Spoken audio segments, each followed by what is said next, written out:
The Hindu के editorial analysis में आप सभी का स्वागत है। आज हम बात करने वाले हैं द हिंदू में छपे एक बहुत ही इंटरेस्टिंग एडिटोरियल की, जो इंडिया के आसियान समिट के साथ एंगेजमेंट पर है। और हाँ, हम इसे खास तौर पे यूपीएससी के नज़रिए से देखेंगे, क्योंकि इसमें इंडिया की एक्ट ईस्ट पॉलिसी और इंडो पैसिफिक में उसके रोल से जुड़े कई इंपॉर्टेंट पहलू हैं। तो चलिए देखते हैं कि आज के इस एनालिसिस में हम क्या क्या कवर करने वाले हैं।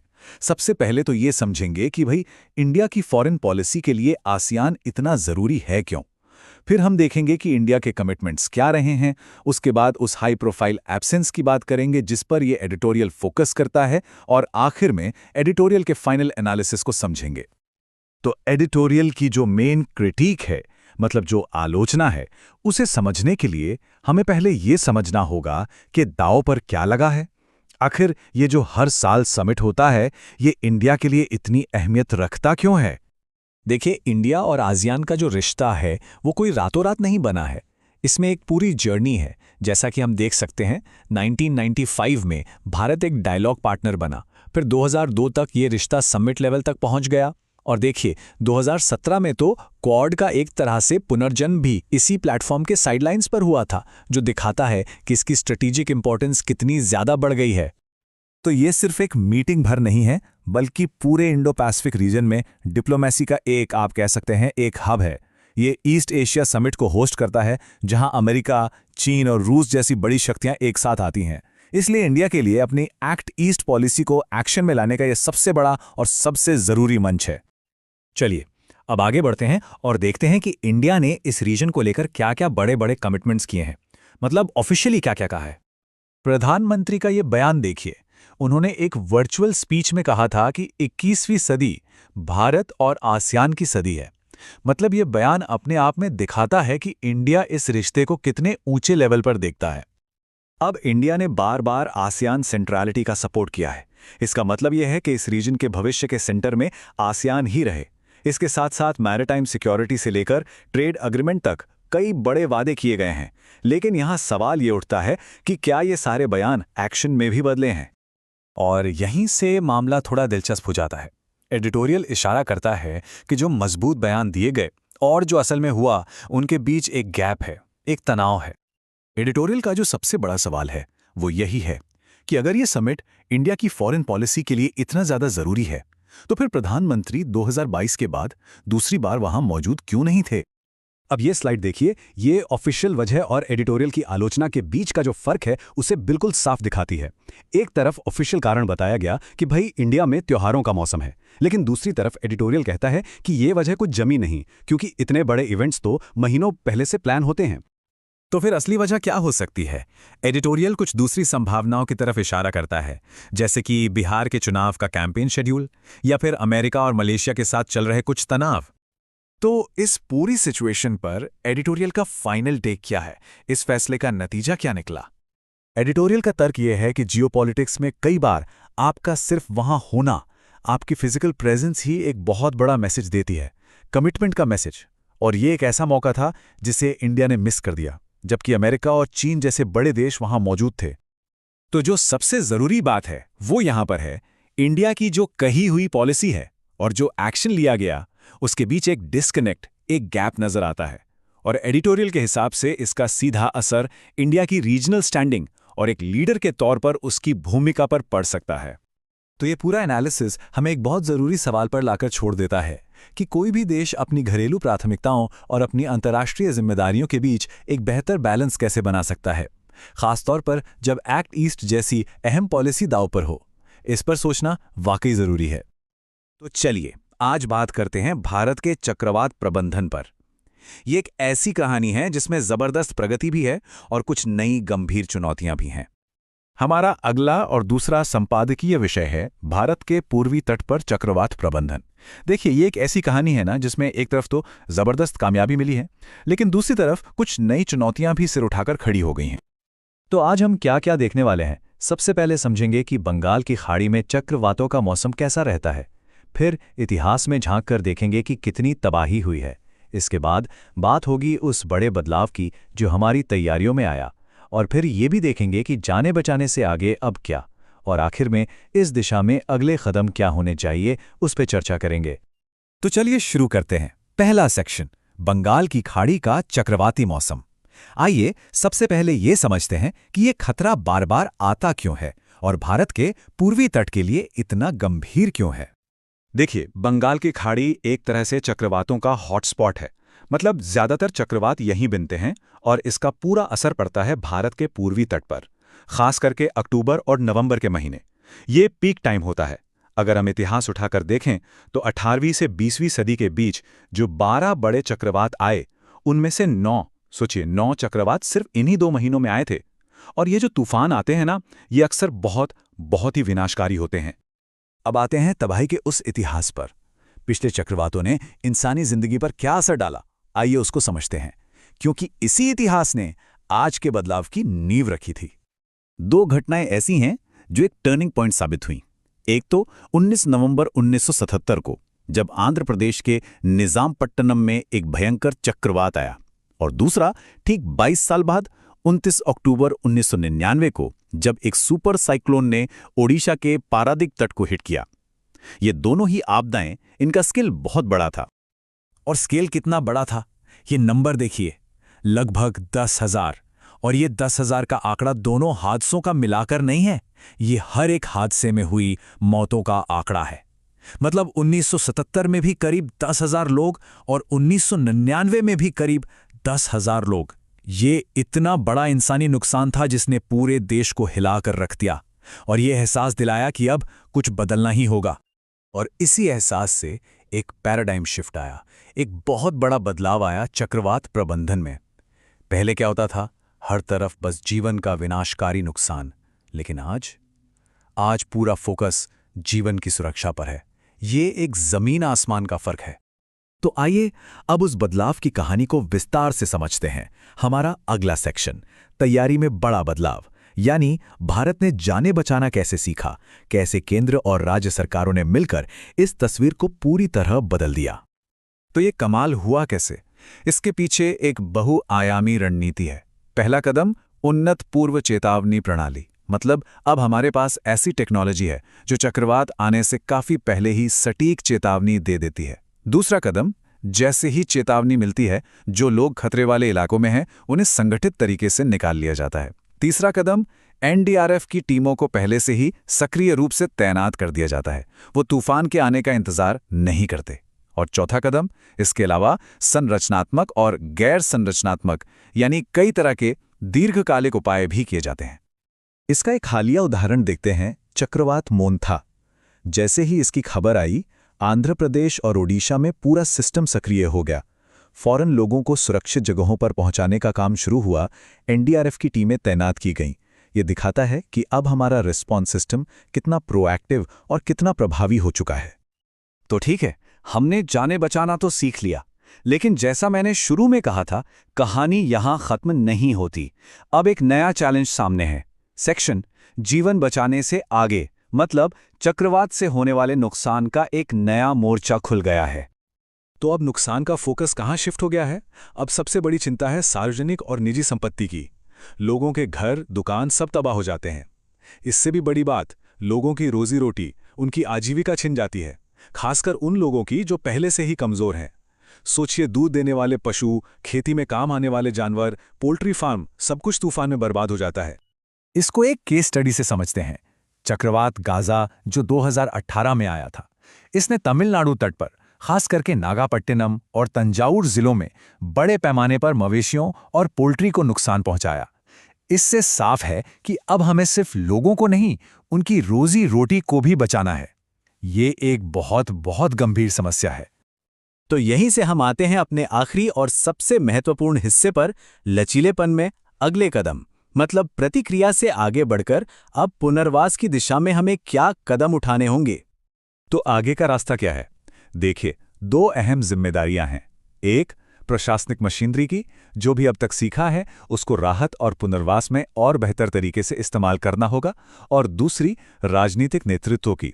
उन्हें यह सुनिश्चित करना होगा कि जितने भी लोग प्रभावित हुए हैं, सबकी सुरक्षा हो और सबके साथ बिना किसी भेदभाव के निष्पक्ष व्यवहार हो। और इसी के साथ हम एक अहम सवाल पर आकर रुकते हैं। हमने जाने बचाने में काफी हद तक सफलता पा ली है, ये सच है।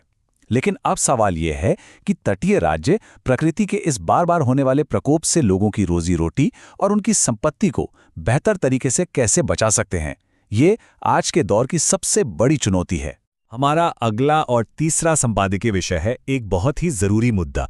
देखिए, आज का दौर बहिष्कार का दौर कहा जा रहा है, तो ऐसे में आप्रवासन यानी इमिग्रेशन, इस पर हमें एक बार फिर से सोचने की जरूरत है। तो आज इसी पर बात करेंगे। तो आज हम इस पूरे मुद्दे को कैसे समझेंगे? देखिए, पहले हम बात करेंगे कि कैसे ये डर का माहौल बना। फिर हम उस कहानी, उस मिथक को देखेंगे जो हमें बताई गई है। उसके बाद हम जानेंगे कि सच्चाई क्या थी, क्या वो सच में खोज थी या एक हमला। और फिर देखेंगे कि उस पुरानी सोच का आज की दुनिया पर क्या असर है। और आखिर में हम अतीत और आज दोनों का सामना कैसे कर सकते हैं। तो चलिए, सबसे पहले आज की ही बात करते हैं। आजकल अगर आप देखें तो इमिग्रेशन को लेकर जो बातचीत होती है वो कितनी ज़्यादा बढ़ चुकी है, कितनी पोलराइज्ड है। इसे अक्सर एक डर, एक असुरक्षा के नज़रिए से ही देखा जाता है। और ये जो लाइन है ना, ये आज की हकीकत को बिल्कुल सटीक तरीके से बताती है। सोचिए, एक बेहतर जिंदगी की तलाश करना, ये तो एक बहुत ही सामान्य मानवीय इच्छा है ना? लेकिन आज इसे एक बहुत बड़े खतरे की तरह पेश किया जा रहा है। अब सवाल ये उठता है कि ये सब हुआ कैसे? क्या ये नजरिया रातों रात बन गया? जी नहीं। स्रोत का यही तर्क है कि अगर हमें इमिग्रेशन के भविष्य को समझना है तो हमें पहले उस इतिहास का सामना करना होगा जो कहीं दबा हुआ है, एक ऐसा क्रूर अतीत जिसे हम अक्सर अनदेखा कर देते हैं। तो फिर चलिए उसी इतिहास की तरफ चलते हैं। शुरुआत करते हैं उस कहानी से, उस मिथक से जो हम सब ने या हम में से ज्यादातर लोगों ने अपनी स्कूल के किताबों में पढ़ी है। एक ऐसा इतिहास जिसे बहुत साफ सुथरा बनाकर हमें परोसा गया। याद है, स्कूल में ये सवाल पूछा जाता था, क्या होता अगर कोलंबस ने अमेरिका की खोज नहीं की होती? ये सवाल सुनने में तो बड़ा सीधा सा लगता है, पर असल में ये सवाल ही अपने आप में एक खास तरह की सोच को दिखाता है। एक औपनिवेशिक, एक कॉलोनियल सोच को, जो एक बहुत हिंसक टकराव को एक ऐतिहासिक जरूरत की तरह पेश करती है। हमारी किताबों में कहानी हमेशा एक तरफा थी। कोलंबस का साहस, उसकी हिम्मत, इन सब का जश्न मनाया गया। इन खोजकर्ताओं को हीरो की तरह दिखाया गया। लेकिन इस सब में जो पीड़ित थे उन्हें कहानी से पूरी तरह मिटा दिया गया। हमें सिखाया गया कि शिकारी की तारीफ करो, शिकार के लिए दुख मत मनाओ। तो अब वक्त है इस मिथक को तोड़ने का, इस कहानी को डीकंस्ट्रक्ट करने का। चलिए देखते हैं कि ऐतिहासिक सच्चाई आखिर थी क्या। सीधी और साफ बात यह है कि कोलंबस ने किसी नई दुनिया की खोज नहीं की थी। उसने एक पहले से बसी बसाई दुनिया पर आक्रमण किया था। उसका आना किसी खोज का नहीं, बल्कि एक भयानक नरसंहार और इंसानी इतिहास के एक बेहद क्रूर अध्याय का आगाज था। और इस तथाकथित खोज की असलियत क्या थी? अरावाक जैसे शांतिप्रिय लोगों का पूरी तरह से सफाया कर दिया गया। इरोक्वाइज जैसी कौमों के पास अपनी एक विकसित लोकतांत्रिक व्यवस्था थी। ये जीवंत सभ्यताएं थीं जिन्हें एक एक करके सिस्टमैटिक तरीके से नष्ट कर दिया गया। और इसके बाद जो हुआ वो था बड़े पैमाने पर गुलामी, हिंसा और सांस्कृतिक विनाश। इस पूरी प्रक्रिया को एक नाम दिया गया है, सेटलर कॉलोनियलिज्म, यानी एक ऐसी प्रक्रिया जिसमें बाहर से आए लोग मूल निवासियों को जबरन उनकी जमीन से हटा देते हैं, उन्हें व्यवस्थित तरीके से कमतर आंकते हैं और फिर उस जगह पर अपना प्रभुत्व जमा लेते हैं। और ये समझना इसलिए जरूरी है क्योंकि इसी ने ओप्रेशन का एक ऐसा सिस्टम बनाया जिसकी जड़ें आज भी कई समाजों में बहुत गहरी हैं। तो ठीक है, ये तो हुई इतिहास की बात। लेकिन अब सवाल ये है कि 1492 का वो औपनिवेशिक खाका, वो कॉलोनियल ब्लूप्रिंट, आज की दुनिया में जेनोफोबिया यानी बाहर वालों से नफरत को कैसे आकार दे रहा है? इन दोनों में क्या कनेक्शन है?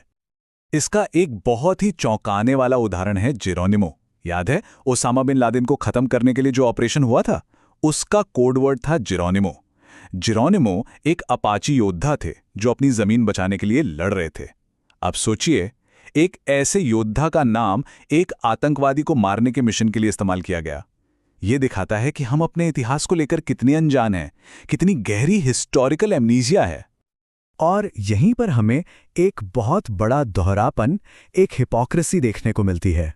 एक तरफ है अतीत का माइग्रेशन, जब सेटलर कॉलोनियलिज्म को एक सिविलाइजिंग मिशन बताकर सही ठहराया गया कि हम तो लोगों को सभ्य बनाने आए हैं, और दूसरी तरफ है आज का माइग्रेशन, जिसे अवैध और खतरनाक बताकर पेश किया जाता है। जो पहले आए वो हीरो, और जो आज आ रहे हैं वो खतरा। और वो पुरानी औपनिवेशिक सोच आज भी जिंदा है। कैसे? सीमाओं पर बनती दीवारें, परिवारों को एक दूसरे से अलग करना, कुछ खास समुदायों पर बैन लगाना और इमिग्रेशन को देश के अस्तित्व के लिए एक खतरा बताना, ये सब उसी पुराने ब्लूप्रिंट की आज की अभिव्यक्तियां हैं। ये नीतियां क्रूरता और बहिष्कार को कानून का हिस्सा बना रही हैं। तो अब हम आते हैं सबसे जरूरी हिस्से पर। हमें अतीत भी पता है और आज की हकीकत भी। तो फिर आगे का रास्ता क्या है?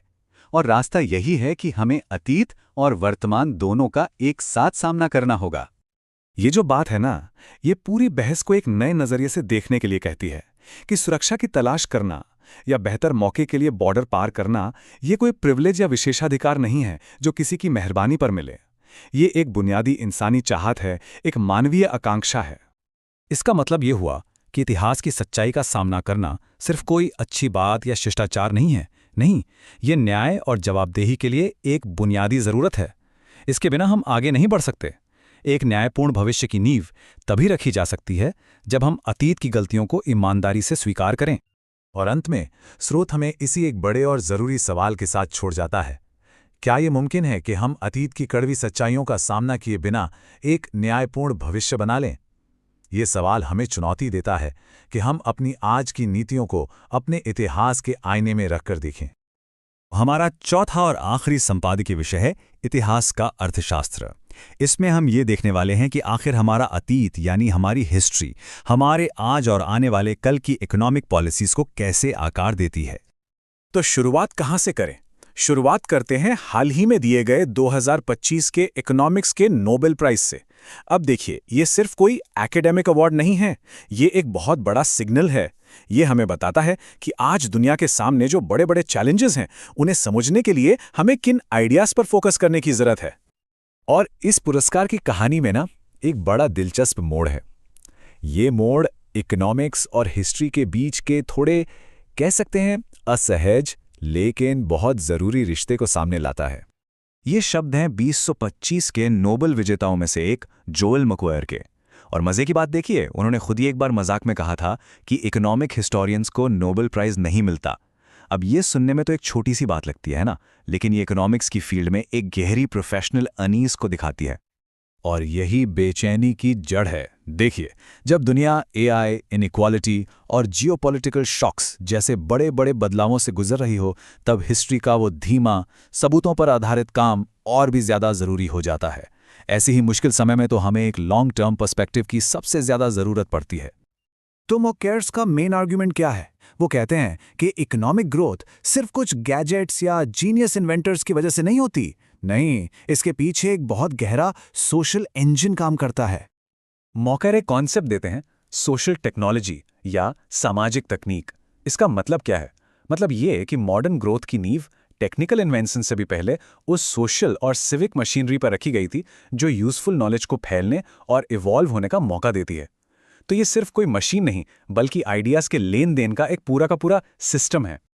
अब सवाल यह है कि ये सिविक मशीनरी असल में दिखती कैसी थी।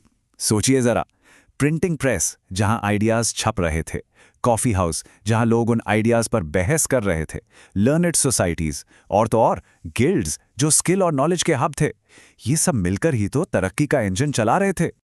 और ये बात बहुत अच्छे से समझाती है कि जोसेफ शुम्पेटर का जो फेमस क्रिएटिव डिस्ट्रक्शन का सिद्धांत है, मतलब पुरानी इंडस्ट्रीज का खत्म होना और नई का आना, वो तभी काम करता है जब समाज की सोशल प्लम्बिंग इतनी मजबूत हो कि नए आइडियाज पुरानी और जमे जमाए ताकतों को चैलेंज कर सकें और उनकी जगह ले सकें। तो मैक्वायर ने हमें बताया कि ग्रोथ के इस इंजन की नींव कैसे रखी गई, लेकिन कहानी यहीं खत्म नहीं होती। उनके जो साथी नोबेल विजेता हैं, फिलिप एजियन और पीटर हाविट, उनका काम इसी हिस्टोरिकल फाउंडेशन पर आगे की कहानी कहता है। इसे समझने का सबसे अच्छा तरीका है ये कंपैरिजन। मैक्वायर का हिस्टोरिकल व्यू हमें समझाता है कि ग्रोथ का इंजन वक्त के साथ बना कैसे। वहीं एगियन और हॉविट का फ्रेमवर्क ये दिखाता है कि मुश्किल समय में उस इंजन को ट्यून करके चालू कैसे रखा जाए। दोनों एक दूसरे को कॉम्प्लीमेंट करते हैं। तो असल में इकोनॉमिक हिस्ट्री सिर्फ पुरानी कहानियों की किताब नहीं है, ये एक लैब की तरह है, एक ऐसी लैब जहां हम ये टेस्ट करते हैं कि नियम, कल्चर और टेक्नोलॉजी जैसी चीजें ग्रोथ के लिए एक्सेलरेटर का काम करती हैं या फिर ब्रेक का। चलिए, ये सब तो ठीक है, पर सवाल ये उठता है कि हिस्ट्री की ये सारी समझ आज की रियल वर्ल्ड प्रॉब्लम्स को सॉल्व करने में हमारी मदद कैसे कर सकती है। तो चलिए देखते हैं कि अतीत के ये सबक आज की दुनिया पर कैसे लागू होते हैं। और ये कोई एकेडमिक सवाल नहीं है। इकोनॉमिक हिस्ट्री हमें आज की सबसे बड़ी परेशानियों के लिए कॉन्क्रीट पॉलिसी डायरेक्शंस देती है। हम 3 बड़ी मॉडर्न एंग्जाइटीज पर फोकस करेंगे। पहला एआई और नौकरियां, दूसरा बढ़ता हुआ पब्लिक डेट और तीसरा बढ़ती इनइक्वालिटी। देखते हैं इतिहास इन तीनों के बारे में क्या कहता है। तो पहली बात, एआई और नौकरियां। हिस्ट्री हमें क्या सिखाती है?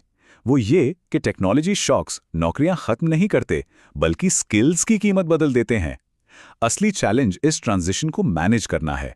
इसलिए पॉलिसी का फोकस पुरानी जनरेशन की कंपनियों को बचाने पर नहीं, बल्कि वर्कर्स को प्रोटेक्ट करने और बाजार में नई एंट्री को आसान बनाने पर होना चाहिए।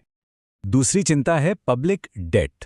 इतिहास हमें बताता है कि किसी देश की क्रेडिबिलिटी सिर्फ पैसे बचाने से नहीं बनती, ये बनती है सिविक कैपेसिटी बनाने से। मतलब एक अच्छा टैक्स सिस्टम, मजबूत कॉन्ट्रैक्ट एनफोर्समेंट और दमदार इंस्टीट्यूशंस। तो फिस्कल सस्टेनेबिलिटी सिर्फ हिसाब किताब का खेल नहीं है, ये इंस्टीट्यूशनल स्ट्रेंथ पर टिकी है। और तीसरी चिंता इनइक्वालिटी। पुराने जमाने के गिल्ड्स की हिस्ट्री देखिए। वो दिखाती है कि कैसे प्रिविलेज यानी विशेषाधिकार अक्सर क्वालिटी कंट्रोल के नाम पर छिप जाता है। इसका इलाज क्या है? इलाज है कंटेस्टेबिलिटी को बढ़ाना। मतलब मार्केट में एंट्री आसान करो, ओपन स्टैंडर्ड्स को प्रमोट करो, ताकि टैलेंट आगे बढ़े, ना कि सिर्फ कनेक्शंस। और आखिर में इतिहास हमें एक बहुत गंभीर लेकिन शायद सबसे जरूरी सच्चाई की याद दिलाता है। और वो सच्चाई बहुत सीधी है। इतिहास का जवाब बिल्कुल साफ है। समृद्धि यानी प्रॉस्पेरिटी एक एक्सेप्शन है। ये कोई नियम नहीं है। इसे फॉर ग्रांटेड नहीं लिया जा सकता। इसे बचाने के लिए इंस्टीट्यूशनली और लगातार काम करना पड़ता है। तो असली सवाल ये नहीं है कि अगला बड़ा इन्वेंशन क्या होगा। असली सवाल ये है, क्या हम प्रोग्रेस के इंजन को ही प्रोटेक्ट कर रहे हैं, यानी उस ओपन, क्रिटिकल और एक्सपेरिमेंटल प्रोसेस को जो नए आइडियाज को जन्म देती है, या हम सिर्फ पिछले इंजन के मालिकों को बचा रहे हैं। हमारा भविष्य इसी चुनाव पर टिका है। ये वीडियो देखने के लिए धन्यवाद। अगर आपको ये पसंद आया तो कृपया इसे शेयर और सब्सक्राइब करें। धन्यवाद।